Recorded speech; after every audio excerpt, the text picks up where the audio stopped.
안녕하세요. 네, 황정현입니다.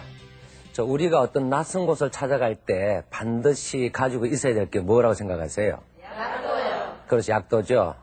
우리말에는 막연하게 뭘 찾는다고 할 때 서울에서 김서방 집 찾기라고 말하잖아요.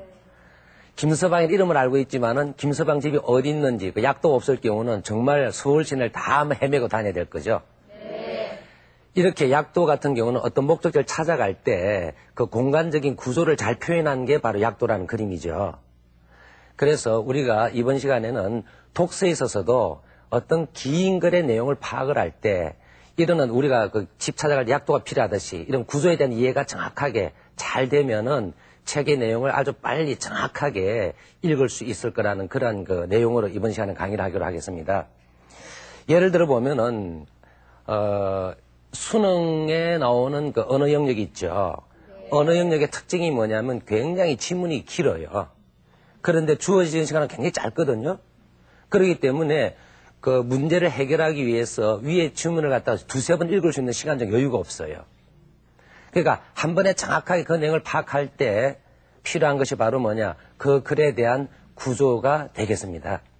그래서 그 글에 대한 구조를 갖다가 정확하게 파악한 아이들은 빠른 시간 내에 정확하게 그 내용을 파악할 수 있는데 그렇지 못한 아이들은 그냥 시간이 부족해서 아주 나중에 애를 먹기도 하죠. 되게 이제 드라마에서 보면은 애정물들이 있잖아요. 네. 거기에서 나오는 대표적인 구조가 있어요. 뭔지 아세요? 주로 삼각관계에 의존하고 있죠. 삼각관계라고 하는 것은 한 남자와 두 여자라든지 한 여자와 두 남자 사이에 일어나는 사랑의 어떤 모습들을 계속 그리고 있는데요. 우리 어머님들이 애정물에 대해서 익숙한 것은 바로 뭐냐면요. 삼각관계 구도를 잘 알고 있기 때문에 잘 이해할 수 있다는 거예요.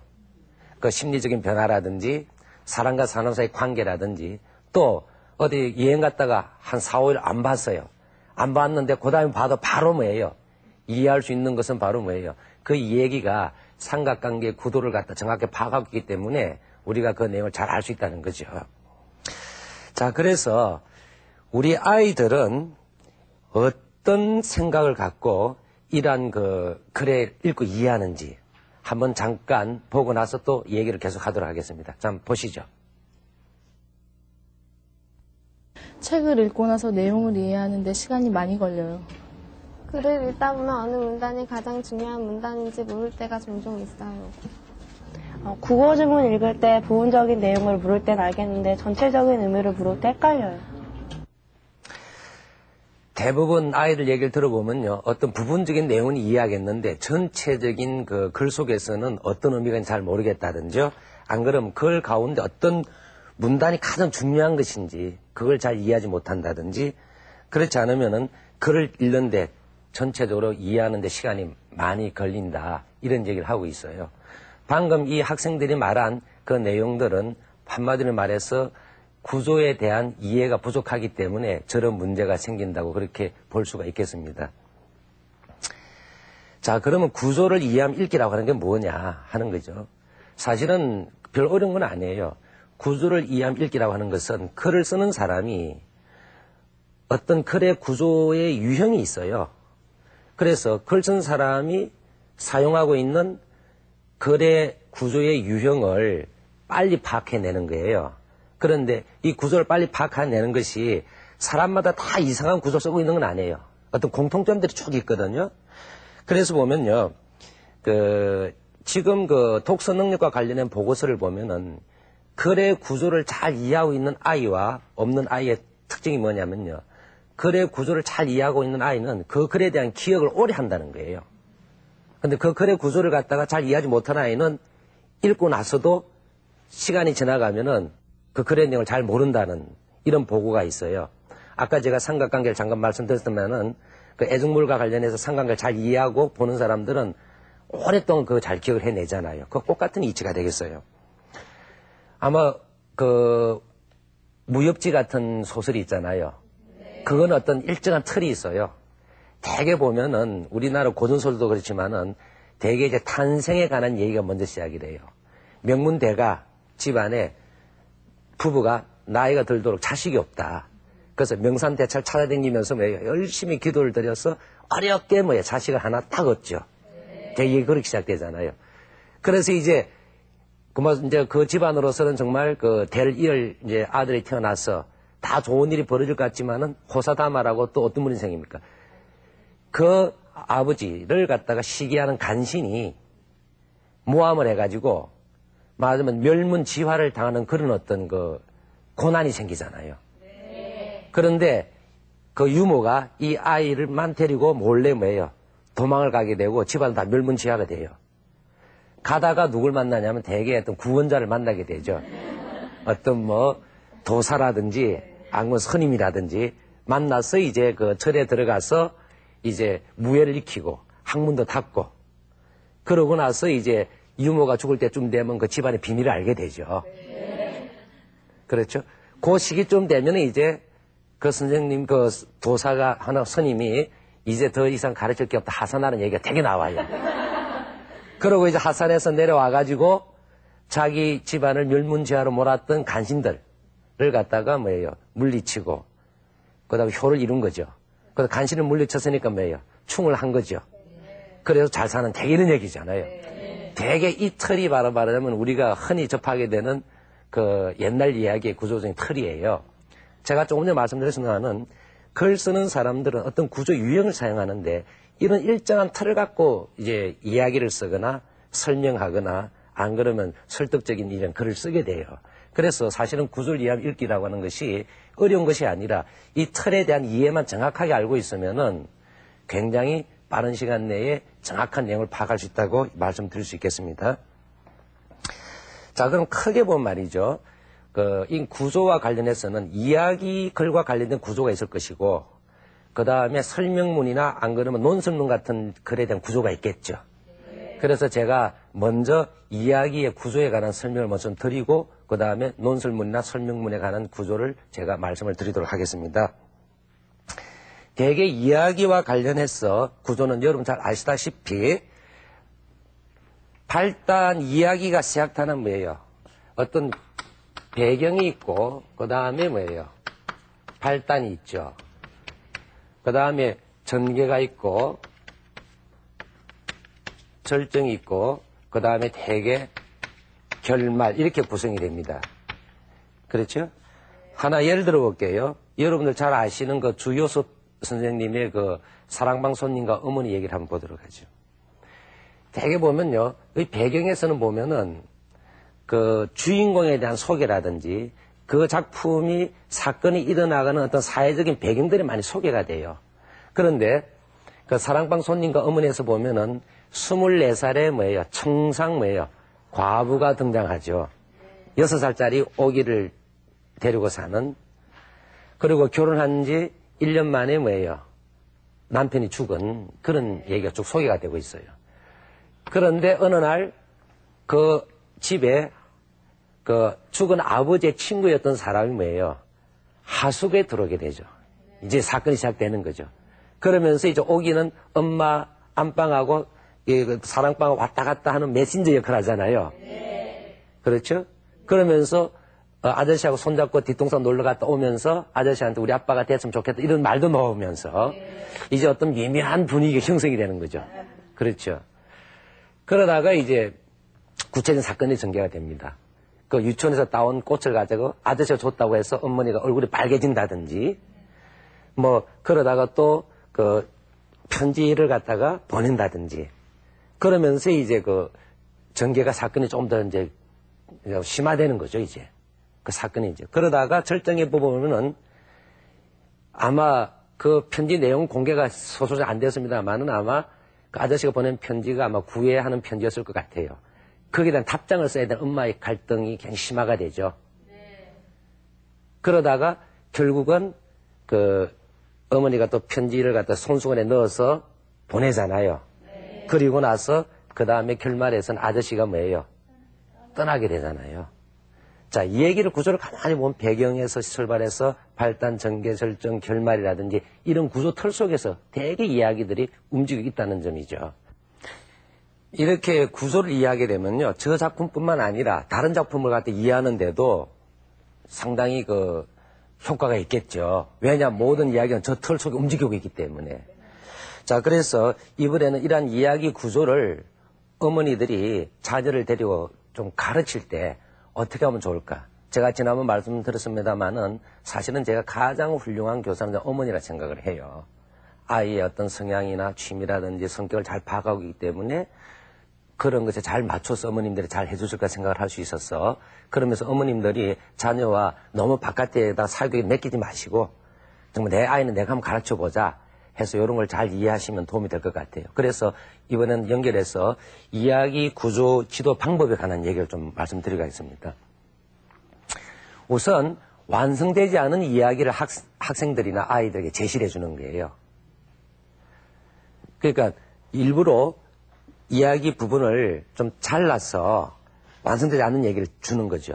그럼 두 번째는 어떤 얘기가 나올까 하는 것, 내용에 대한 아이와 토의를 하는 그런 거예요. 그 다음에 이야기 구조의 다양한 구성 요소들에 관심을 갖고 활동하는 거예요. 아, 요 얘기는 인물에 대한 소개를 하는 부분이니까 요거는 배경에 해당하겠다.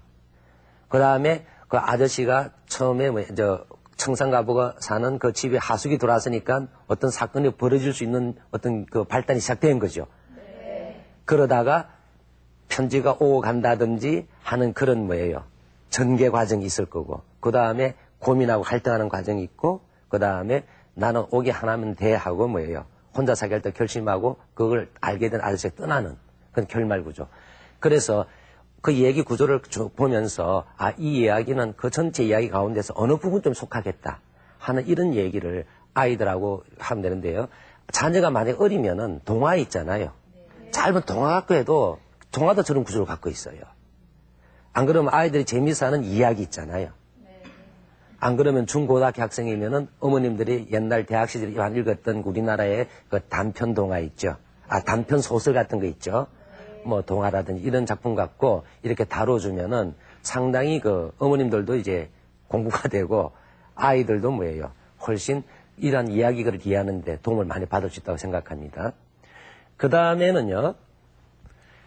결말 선택하기거든요. 학생들에게 결말을 생략한 이야기를 줘요. 마지막 부분을 생략한 이걸 주고요. 그 다음에 학생들이 생략된 부분을 개별적으로 각자 이야기를 갖다가 한번 완성하게 해보는 거죠. 그 다음 학생들은 이야기 끝부분에서 초점을 두는 제목을 한번 붙여보는 거예요, 이야기. 그러니까 물론 아이들이 잘 아는 이야기는 제목을 알기 때문에 안 되고 아이들이 잘 모르겠다고 하는 내용을 갖고 해보는 게 효과적일 거예요. 왜냐하면 잘 아는 얘기는 결말을 다 알잖아요. 그러니까 아이들이 잘 모르겠다고 싶은 얘기를 갖고 결말을 뭐예요? 삭제를 해주고, 그러니까 아까 결말 부분이 있었잖아요. 그 다음에 이제 그거는 왜 이런 훈련 필요하냐면요. 배경과 발단과 전개라든지 이런 절정 부분에 대한 쭉 읽어왔기 때문에 구조적으로 이해하면서 결말 부분 어떻게 됐을까 하는 걸 직접 아이들이 생각하고 써보게 하는 거죠. 그러고 나서 그 다음에 이 글의 제목을 뭐라 붙이면 좋을까? 이런 식의 지도 방법 같은 경우도 아이들한테 구조를 이해하는 데 굉장히 많은 도움을 줄 수가 있습니다. 그 다음에는 중간 채우기라는 게 있어요. 학생들에게 중간 부분이 삭제된 이야기를 줘요. 예를 들면 이제 전개라든지 그 다음에 이제 뭐 절정 부분이라든지 대개 절정 부분을 생략해 주는 게 참 좋아요. 그러면 배경과 발단과 전개 부분하고 그 다음 결말 부분의 양쪽 부분을 잘 읽고 가운데 부분에 대한 내용을 갖다가 뭐예요? 자기 나름대로 구성을 해보는 거죠. 그래서 이야기 시작과 끝의 내용을 참고해서 중간 부분에 어떤 이야기가 들어갈까를 엄마하고 자녀하고 뭐예요? 토의하거나 안 그러면은 그 친구들끼리 토의를 한번 해보는 거죠. 해보고 각자가 중간 부분에 이야기를 한번 만들어봐요. 만들어보고요. 이야기 구성에서 가장 자연스러운 것이 어떤 것인가. 자, 각자가 이제 엄마도 한번 만들어보고 아이도 만들어봤겠죠. 안 그러면 각자 만들어보겠죠. 그러면 처음부터 쭉 읽어나가면서 어느 것이 가장 자연스럽게 구조를 이루고 있는가를 갖다 찾아보는 이런 것은 일종의 놀이이면서도 구조를 몸에 익히는데 상당히 그 중요한 역할을 한다고 그렇게 볼 수가 있겠습니다. 자, 그 다음에는요. 뒤섞은 이야기요. 하나의 이야기를 저는 아까 말씀드렸듯이 저런 구조에 따라서 잘라요, 이렇게. 잘라서 섞어놔요. 섞어놓고 그 다음에 한번 맞춰봐라.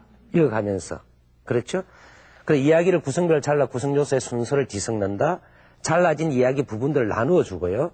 학생들은 최적의 가장 좋은 순서를 뭐예요? 결정하는 거죠. 그러니까 이런 구절 이야기란 것은 이론적으로만 설명할 것이 아니라 실제로 이야기를 갖고 저런 4가지 활동을 갖다가 하다 보면 자연스럽게 이야기 구조가 어떻다는 걸 스스로 익히게 되는 거죠. 자, 그런 측면에서 상당히 그 이야기 구조라고 하는 것은 공통된 특징이기 때문에 이 공통 특징을 중심으로 해서 저런 활동을 하게 되면 상당히 도움이 될 수 있겠습니다. 그리고 그 다음에 이제 논설문하고 혹은 설명문 있잖아요. 이런 글의 구조는 어떻게 되느냐 하는 걸 갖고 좀 더 이야기를 계속하기로 하겠습니다. 대개 여러분 잘 아시다시피 논설문이나 설득하는 그 설명문 같은 거 이런 것들은 보면은 대개 3단계 구조를 갖고 있다 그러잖아요. 서론과 본론과 결론으로 되어 있는데 그런 그 큰 글의 전체 구도는 3단계지만은 사실은 아이들 그거를 읽고 잘 이해를 못하는 것은 서론, 본론, 결론을 몰라서가 아니라 서론과 본론과 결론 안에 또 다른 구조들이 들어가 있기 때문에 그래요. 예를 들자면은 그 시간 순서에 따르는 구조가 있고요. 그 다음에 원인 결과에 따른 구조라든지 그 다음 비교 대조와 관련된 구조 그 다음에 정의 예시 구조 분류와 분석 구조라고 하는 이런 것들이 또 들어가 있어요. 그거는 이제 큰 글 속에 세부적인 내용의 어떤 글의 구성이죠. 그런 측면에서 볼 때 시간 순서와 따른 구조라고 하는 것은 대개 발생 순서에 따라서 이야기가 어떻게 전개되는가. 예를 들어 어떤 역사적인 사건의 어떤 글이라든지요.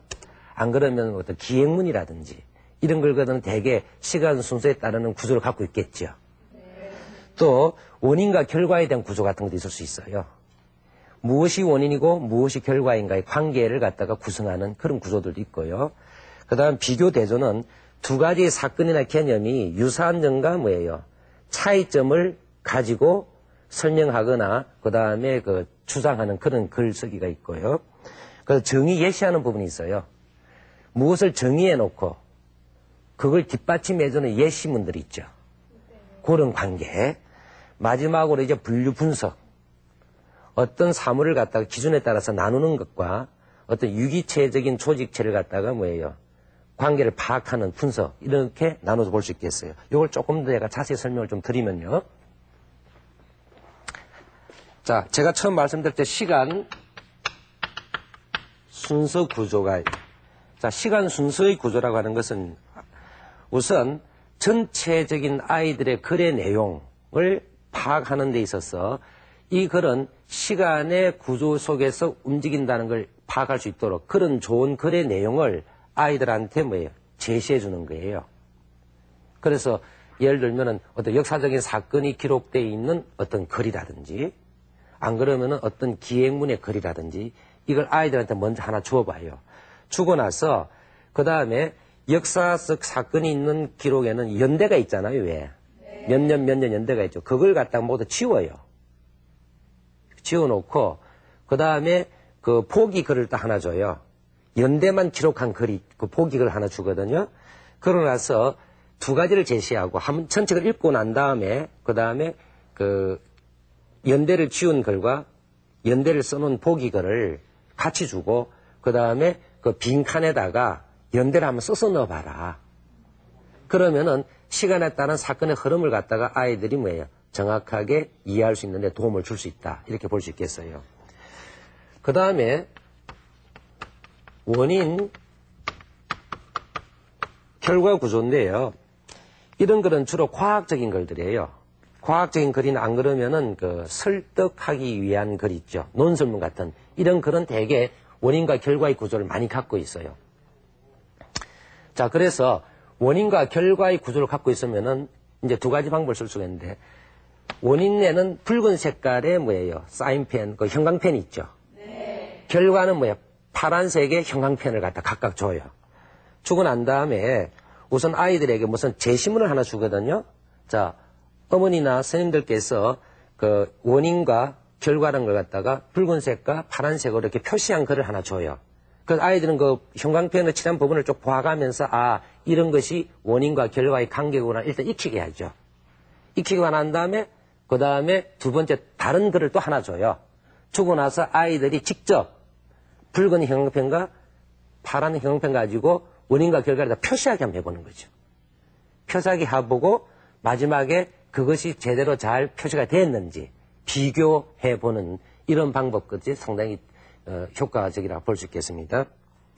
그 다음에 이제 비교와 대조의 구조라는 게 있어요. 비교라고 하는 것은 대개 보면은 그 유사성을 바탕으로 해서 두 개의 개념이나 사건을 갖다가 비교하는 거죠. 예를 들면은 뭐 그 개구리와 두꺼비라든지 그렇죠? 유사성을 바탕으로 한 두 사물을 갖다가 비교하는 걸. 그 다음에 그 대조의 글은 대개 이제 차이점을 부각하는 글들이죠. 예를 들면은 바다에 살지만은 고래는 포유류잖아요. 그렇죠? 네. 그런데 그 고래와 다른 어떤 생선 이름을 갖다가 가지고 같이 물에 사는 건 공통점이지만은 새끼를 직접 낳거나 알을 낳거나 하는데 차이점도 오겠죠. 네. 그런 문제. 그래서 유사성과 차이성을 갖다가 그 나타낼 수 있는 글을 주고 그 다음에 아이들한테 그런 또 새로운 글을 주고 이게 비교해 가는 거냐 그 다음에 그 대조의 글이냐 하는 걸 갖다가 얘기를 나눠볼 수 있는 그런 방법이 있겠고요. 그 다음에 정의 예시 구조라는 게 있어요. 아까 제가 말씀드렸듯이 정의 부분은 글을 쓰는 사람이 말하고 하자는 핵심이에요. 정의 부분은 되게 짧죠. 예를 들면 인간은 이성적 동물이다. 이게 정의 부분이잖아요. 그런데 인간이 이성적 동물이라는 걸 갖다가 뒷받침하기 위해서 예를 들어줘야 될 거 아니에요. 예를 들면 인간은 생각할 줄 안다든지 도구를 제작해서 사용할 줄 안다든지 법이나 제도를 만든다든지 이런 등등 그것들이 바로 뭐냐 예시문이죠. 이런 것도 보면 말이죠. 글을 주고 일단 먼저 시범을 보여주는 게 중요해요. 아, 요게 정의 부분이 요게 예시 부분이다 하는 걸 일단 보여주고 그 다음 아이들은 질문을 받아요. 이게 왜 정의가 예시냐 질문을 받고 그것에 대한 설명이 끝나고 나서 새로운 거를 통해서 다시 아이들 직접 활동을 뭐예요? 하게 하는 거죠. 활동을 하게 했을 때 물론 아이들 정확하게 하지 못할 경우도 있어요. 그럼 다시 예시문을 통해서 반복해서 확인해보고 내가 무엇이 잘못됐나 비교해보면서 익히게 나는 거죠. 그 밖에도 또 이제 보면요. 분류, 그 다음에 분석 구조라는 게 있어요. 분류, 분석 구조라는 게 있는데요. 대개 아까 말씀드렸죠. 분류라고 하는 것은 어떤 기준을 가지고 물건을 나누는 게 분류죠. 네. 예를 들어 우리가 자동차라고 하는 물건이 있으면은 자동차는 사용하는 기름의 종류에 따라서 이건 LPG차, 이거는 경유차, 이거는 휘발유차 나눌 수 있을 것이고요. 또 사용 목적에 따라서 이것은 뭐예요? 사람을 갖다 싣고 다니는 그런 거 승합차라든지 요거는 화물을 싣고 다니는 화물차라든지 목적에 따라서 분류가 되겠죠. 그 다음에 사람이 그 자동차 탈 수 있는 사람의 숫자에 따라서 분류가 되겠죠. 네. 요거는 5인승이고 6인승이고 9인승이고 45인승이다. 그게 우리가 분류라 그래요. 자동차란 전체적인 어떤 그 물건이 있는데 어떤 기준을 갖고 이렇게 나눠보는 거. 그건 분류라 그러고요. 그 다음에 분석은 바로 이걸 잠깐 보시죠. 인간의 신체 기관은 그 유기체잖아요. 그렇죠? 네. 어떤 부분들이 하나로 완벽하게 통합되면서 전체적인 기능을 이루게 되는데 이런 어떤 유기체의 관계를 우리가 나눌 때 이걸 우리가 분석이라 그래요. 대개 학생들이 보면 분류와 분석의 구분을 잘 못해가지고 상당히 어려움을 많이 겪는데요. 사람의 신체 기관은 발끝에서 머리끝까지 서로 연결되어 있잖아요. 유기적으로. 이걸 가지고 이제 어떻게 나누는가 이걸 분석이라 그러는 거죠. 그래서 우리가 신체 기관이 있으면요. 대개 여기는 보면은 뭐가 있겠죠. 호흡기관이 있을 것이고 이렇게 뭐가 있을 거예요. 그 다음 요 밑에는 또 이렇게 분석이 되겠죠. 분석되고 이렇게 분석이 될 거예요. 이 부분은 대개 보면은 피가 나왔으니까 신체 기관 관련해서는 아마 그 혈액과 관련된 이것들 피돌림. 그러니까 이건 아마 순환기관 쪽에 해당이 될 거다. 그렇죠? 네. 그렇게 짐작을. 그 다음에 이제 호르몬, 피와 호르몬이 같이 섞이면서 있거든요. 그 다음 호흡기관에는 뭐예요? 폐가 있을 것이고 소화기관에는 위와 장은 소화기관 이렇게 돼 있죠. 그래서 이런 요소들이 작은 요소들이 결합해서 하나를 이루고 다시 전체를 이루어서 유기적인 관계를 유지하고 있는 이런 관계를 대개 우리는 뭐냐면 그 분석적이라고 그렇게 설명을 하는 겁니다. 그래서 이런 문제를 다룰 때는요. 자동차 가지고 해도 아까는 우리 자동차를 갖다가 뭐 기준 따서 나눴잖아요. 근데 자동차 구조를 이해할 때는 분석적으로 이해할 수밖에 없어요. 예를 들자면요. 자동차는 크게 연료 계통의 부분이 있을 거고 전기 계통이 있을 것이고 엔진 계통이 있을 거 아닙니까? 그렇죠? 네. 그러면 자동차라는 걸 갖다가 한 대상을 갖다가 이렇게 유기적인 관계를 쪼개보는 거는 분석이에요. 그래서 뭐 연료 계통에서는 또 필요한 여러 가지 또 기관들이 있을 것이고 그 다음에 그 전기 그 계통에는 또 뭐 플러그라는 이런 게 있죠. 그 다음에 그러니까 우리가 그 자동차 정비사들이 자동차 딱 잘 아는 거는 자동차 구조를 정확하게 파악하기 때문에 고장난 부분을 바로 딱 집어내는 거예요. 우리는 구조를 모르니까 여기 막 쑤셔보는 거죠. 그래서 정비사들이 자동차를 잘 아는 것은 자동차라는 대상을 분석적으로 구조를 잘 파악하고 있기 때문에 그렇게 잘 고치는 사람들이죠. 자, 그러면 한번 전체적 얘기를 다시 정리해 보면요. 모든 글에는 글 쓰는 사람이 생각하고 있는 구조가 있다. 그런데 크게 우리 글을 두 종류로 나누면 문학적인 글, 이야기라든지 뭐 시라든지 이런 문학적인 글도 구조가 있죠. 아까 소설가 같은 얘기 했지만 시를 뺐습니다. 시는 기, 성, 전, 결이 있잖아요. 네. 그렇죠. 그것도 구조가 있잖아요. 그 다음에 비문학적인 글, 뭐 설명문이라든지 어떤 설득을 하는 그 논설문이라든지 이 비문학적인 글도 보면은 전체 서론, 본론, 결론이 있지만은 사실은 그 세부 내용은 또 저는 다양한 종류의 구조가 있다는 거죠. 그래서 저런 구조에 대한 이해를 정확하게 했을 경우에 아이들은 뭐예요? 글 전체를 잘 파악할 수 있고 있는데 그런데 이제 이게 하루아침 되는 건 아니에요. 사실은 좀 훈련이 필요한 거죠. 물론 학교에서도 선생님들이 이 부분을 갖고 많이 가르치기도 합니다만은 다인사급에서 아이들이 집중을 못할 때 따로 집에 와서 오늘 방금 배운 내용을 어머님께서 잘 활용해서 우리 아이를 데리고 한번 시켜보세요. 그러면 충분히 대화를 나눠주겠죠. 이와 같이 우리가 살아가는 데 있어서 어떤 대상을 찾아가는 목적, 어떤 내용을 정확하게 파악하기 위해서는 이런 구조에 대한 이해가 무엇보다 중요하다는 걸 제가 말씀드립니다. 대개 아이들이 그 이해를 못한다고 자꾸 얘기할 것이 아니라 그 핵심적인 구조가 무엇인가 하는 것을 어머님들이 지도하고 아이들 잘 이해했을 때 책 읽는 속도도 빨라질 뿐만 아니라 정확한 내용을 잡아내는 것도 빠르다는 거죠. 그러니까 지난번 제가 말씀드렸죠. 독서라고 하는 것은 제가 빈익빈 부익부라 그랬잖아요. 네. 독서에 대한 즐거움을 맛본 아이들은 독서를 더 많이 하게 되고 독서를 많이 할수록 배경식이 넓어지잖아요. 네. 그런데 이런 걸 잘 하기 위해서 바로 오늘은 제가 구조를 이해하면서 읽기를 어떻게 할 것인가 하는 내용으로 말씀드렸습니다. 자, 그럼 다음 시간에 또 뵙기로 하겠습니다. 감사합니다.